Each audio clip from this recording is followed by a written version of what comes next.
Brigade Hotel ventures एक ऐसा IPO जिसने मुझे बहुत ही ज़्यादा कंफ्यूज करके रख दिया है।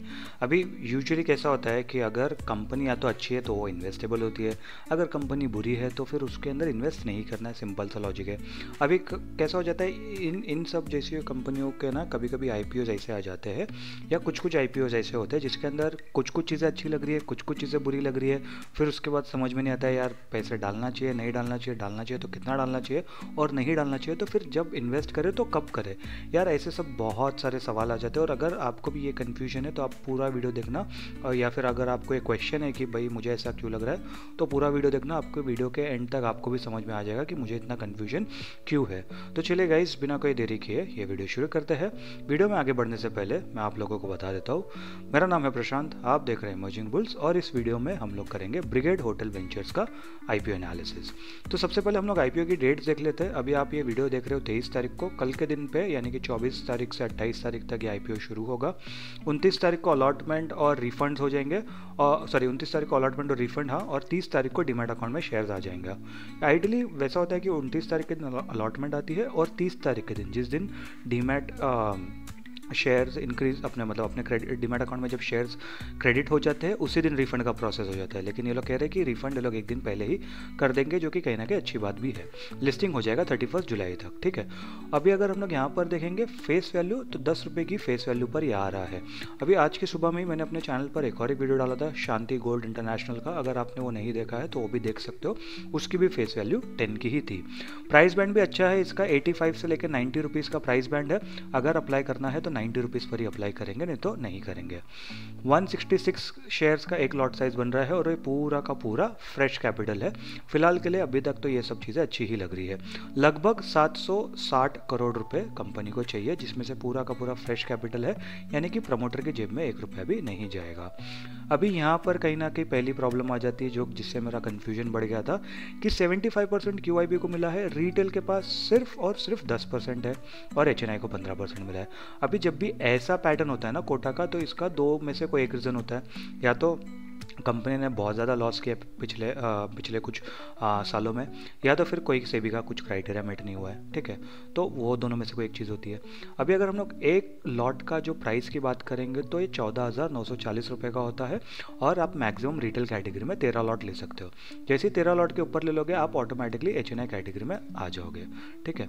अभी अगर हम लोग यहाँ पर देखेंगे शेयर होल्डिंग पैटर्न की, तो 95% के से ज़्यादा ये लोग क्या प्रमोटर के पास है, जो कि प्रमोटर का नाम है ब्रिगेड एंटरप्राइज लिमिटेड, जो कि एक ऑलरेडी लिस्टेड कंपनी है, ठीक है। अगर आपके पास उसका एक भी शेयर होगा आपके पास तो आपको शेयर होल्डिंग कोटा में भी आप कोटा अप्लाई कर सकते हो। मतलब आपको दो आप एप्लीकेशन डाल सकते हो, एक नॉर्मल रिटेल कोटा वाला और एक शेयर होल्डिंग कोटा वाला, तो इससे आपके चांसेस कहीं ना कहीं बढ़ जाते हैं। अभी अच्छी बात यह है कि आईपीओ के बाद भी प्रमोटर के पास फिर भी अच्छा खासा स्टेक रहेगा, जो कि 74% का है और सेबी के गाइडलाइंस के अंदर ही है। अभी अगर हम लोग यहाँ पर डिटेल्स देखेंगे, जैसा कि मैंने कहा ब्रिगेड एंटरप्राइज लिमिटेड का अगर आपके पास स्टॉक होगा तो आप शेयर होल्डिंग कोटा में भी आप अप्लाई कर सकते हो। अभी चलिए हम लोग कंपनी के बारे में जान लेते हैं, जिससे हम लोग को समझ में आएगा कि कंपनी क्या करती है क्या नहीं करती और किससे मतलब क्या बिजनेस मॉडल है। तो ये Brigade Hotel Ventures Limited is the owner and developer of hotels and key cities in India, primarily across south India. तो बेसिकली ये लोग होटल्स और ओन करते हैं, डेवलप करते हैं, लेकिन ये लोग का ज़्यादातर साउथ इंडिया में करते हैं। मतलब ऐसा नहीं कि लोग इंडिया में नहीं है, बट ये लोग का main business south of India में है।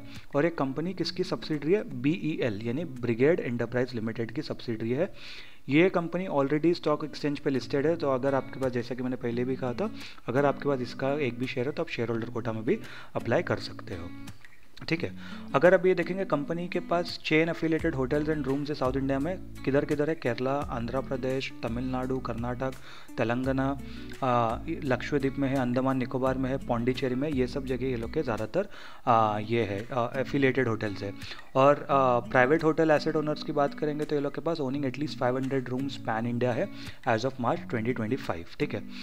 अभी अगर हम लोग देखेंगे hotels provide a comprehensive customer experience including fine dining and speciality restaurants, venues for meeting, incentives, conference, exhibition, जिसको माइस के नाम से भी जाना जाता है।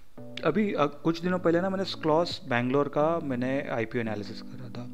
वो लोग भी कहीं ना कहीं इसी कैटेगरी में ये लोग के डायरेक्ट कंपटीटर है वो लोग, जिसके अंदर मतलब ये लोग के होटल में कैसा lounges, swimming pools, outdoor space, gym और स्पा वो सब भी मिल जाता है, जो कि आजकल कहीं ना कहीं मोस्ट ऑफ होटल्स में वो कॉमन सी एक बात हो गई है। अगर आप कोई ऐसा 5 स्टार होटल में भी नहीं जाओगे, 2 स्टार और 3 स्टार होटल में भी आजकल आपको ऑलमोस्ट सारी कैटेगरी है, इसमें से चुनिंदा कैटेगरीज मिल ही जाती है, ऐसे सब फैसिलिटीज़ मिल भी जाती है। ठीक है, अभी अगर हम लोग यहाँ पर देखेंगे, company have a portfolio of 9 operating hotels, ठीक है, across Bangalore, Chennai, Kochi, Mysore, gift city Gujarat, जिसके अंदर 1604 कीज़ है। जैसा कि मैंने क्लॉस बैंगलोर वाले आईपीओ में भी कहा था, 1604 कीज़, यानी कि ये लोग के पास इतने सारे रूम्स है, टोटल 1604 रूम्स है ये सब जगह को मिलाकर। ठीक है, अभी अगर हम लोग यहाँ पर देखेंगे लोग के मार्की हॉस्पिटैलिटी कंपनीज कौन सी, जैसे मैरिट हो गया, JW मैरिट अगर आपने नाम सुना होगा, Accor and InterContinental hotels group, ये लोग भी अच्छे खासे, ये बड़े बड़े ये लोग का हॉस्पिटैलिटी कंपनीज है। ये लोग का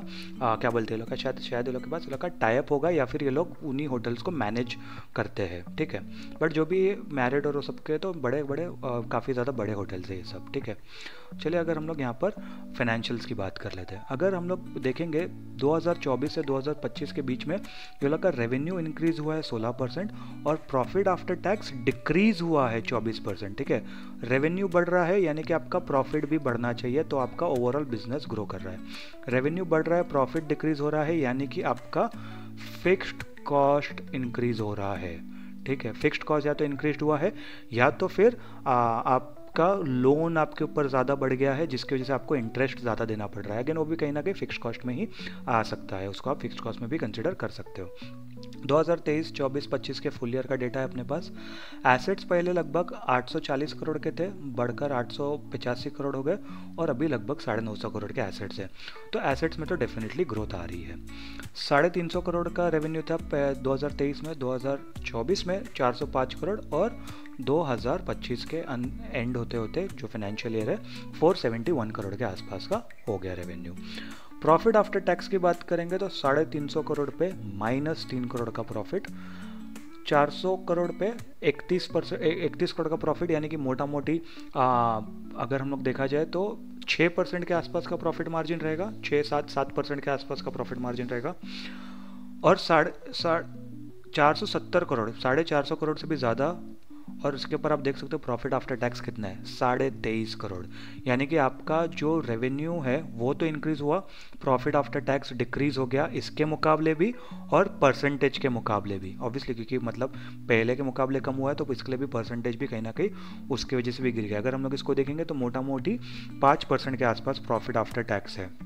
ठीक है, जो कि बहुत ही ज़्यादा कम है। ठीक है, मतलब जिस हिसाब से लोग इतना अगर लग्जरीज होटल्स को मैनेज करें तो मेरे हिसाब से कहीं ना कहीं 8-10% के आसपास होना चाहिए था। ठीक है, अभी अगर हम लोग यहाँ पर देखेंगे बोरोइंग्स के बारे में, तो सबसे बड़ी दिक्कत यहीं पे आ जाती है। 632 करोड़ के बोरोइंग, 601 करोड़ का बोरोइंग, 617 करोड़ के बोरोइंग। ऑब्वियसली यहाँ में बोरोइंग्स कम हुए हैं, लेकिन 600 करोड़ के बोरोइंग्स जब भी आपके पास सिर्फ 950 करोड़ के एसेट्स हो और सिर्फ 450 करोड़ के आसपास का रेवेन्यू हो, तो ये काफ़ी ज़्यादा एक मुश्किल सिचुएशन आ जाती है।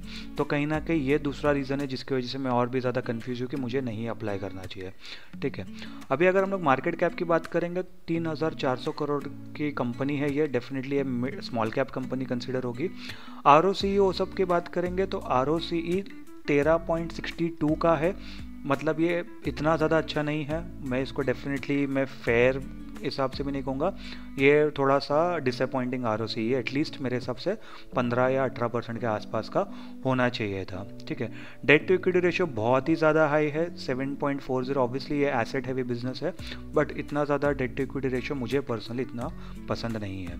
पैट मार्जिन ठीक ठाक ही है, 5%, मतलब इतना भी ज़्यादा बुरा नहीं है, बट और ज़्यादा अच्छा, मतलब इससे अगर अच्छा होता तो डेफिनेटली अच्छी बात होती थी।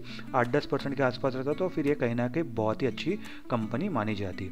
और प्राइस टू बुक वैल्यू अगर आप देख सकते हो 32.26 का है, ये मुझे डेफिनेटली ज़्यादा ही ओवर वैल्यूड लग रहा है अगर मैं इसका पीयर एनालिसिस करूँ, जो कि हम लोग करेंगे उसके मुकाबले भी।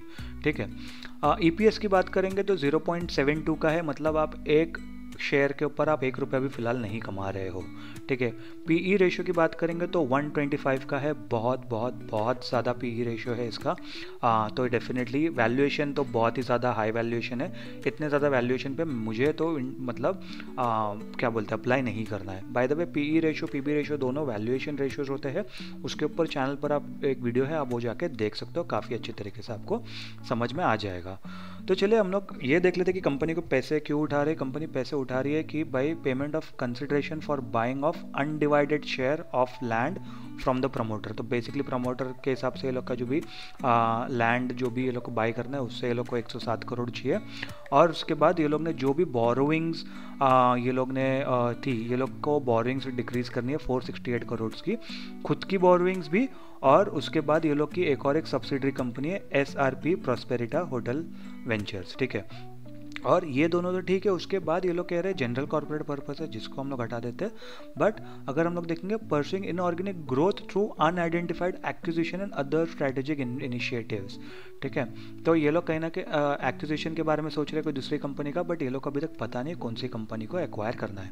तो फिलहाल तो ये इतना ज़्यादा भी प्रॉमिसिंग नहीं लग रहा है। जैसे कि मैंने बताया था कि मैं कंफ्यूज हूँ सिर्फ ये कंपनी की वजह से, जो इसका प्रमोटर है, जो कि है ब्रिगेड इंटरप्राइज लिमिटेड। अगर आप लोगों ने ब्रिगेड इंटरप्राइज लिमिटेड का रीसेंट परफॉर्मेंस देखा रहेगा पिछले 4-5 सालों में, तो अच्छी खासी ग्रोथ आई है। और काफ़ी बार ऐसा होता है कि अगर आपका जो पेरेंट कंपनी है, अगर उसने अच्छा खासा ग्रोथ किया है, तो जब भी उसकी सब्सिडरी आती है वो भी कहीं ना कहीं उसी रूट को फॉलो करती है। तो कहीं ना कहीं वो भी एक कन्फ्यूजन है कि कल को ये कंपनी जब मार्केट में लिस्ट हो जाएगी तो शायद ही भी अच्छा खासा रनअप दे देंगे और पुल बैक नहीं मिलेगा और हम लोग को एक अच्छा खासा एंट्री का मौका नहीं मिलेगा।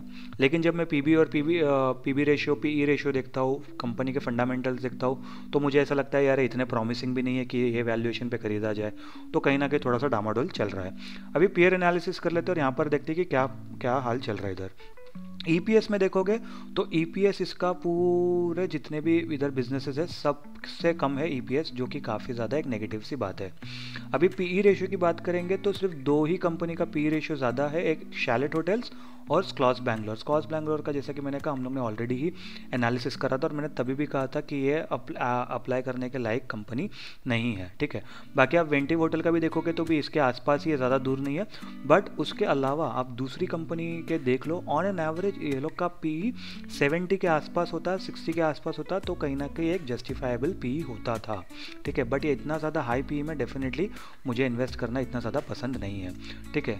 ग्रे मार्केट प्रीमियम की बात कर लेते हैं। अगर जिसको लिस्टिंग गेंस के बारे में देखना है कि लिस्टिंग गेंस का क्या सीन है, लिस्टिंग गेंस मिलेंगे या नहीं मिलेंगे, तो अगर हम लोग यहाँ पर देखेंगे तो एस्टिमेटेड प्राइस ये लोग का 106 का आ रहा है, यानी कि ग्रे मार्केट प्रीमियम पे इसका 16 रुपये का प्रीमियम है, जो कि परसेंटेज के हिसाब से 17.78 का है। शांति गोल्ड वाले में अगर हम लोग ने देखा था सुबह में, अगर आपने वो वीडियो नहीं देखा है तो जाके देख लेना, कि उसके अंदर तो 0 रुपीज़ का ग्रे मार्केट प्रीमियम था, या मतलब 1 रुपया भी शायद लिस्टिंग गेंस में आपको ना मिले। बट वो कंपनी मुझे इससे ज़्यादा अट्रैक्टिव लग रही थी और लोग के उसके फंडामेंटल्स भी अच्छे थे, बिजनेस कैटेगरी भी अच्छा था, ठीक है। ये वाला बिजनेस कैटेगरी मतलब होटल इंडस्ट्री वो सब में थोड़ा सा एक मुझे वैसे ही थोड़ा सा मेरे अपने रिजर्वेशंस रहते हैं, और उसके बाद फंडामेंटल्स इतने ज़्यादा अच्छे नहीं है। तो डेफिनेटली मैं तो अप्लाई नहीं करने वाला हूँ, क्योंकि हालांकि प्रमोटर वाले जो कंपनी है, पेरेंट कंपनी, वो लोग ने डेफिनेटली अच्छा खासा ग्रोथ दिया है, वो एक चीज़ तो है ही। बट मुझे ऐसा लगता है कि मुझे मेरा जो रिस्क साइड है उसको मुझे सेव करना पड़ेगा पहले। ग्रोथ को तो हम लोग बाद में कवर कर सकते हैं, अगर डेफिनेटली अगर ये अच्छा परफॉर्म करेगा तो बीच में कहीं ना कहीं पुल बैक होगा और फिर वहाँ से हम लोग कहीं ना कहीं इसके अंदर एंट्री बना सकते हैं। बट फिलहाल के लिए मैं तो अप्लाई नहीं करने वाला हूँ। आप कमेंट करके ज़रूर बताना कि क्या आप अप्लाई करने का सोच रहे हो, नहीं सोच रहे हो, जो भी आप कमेंट करके बता सकते हो। आई होप आप लोगों को वीडियो पसंद आया होगा। वीडियो अगर पसंद आया होगा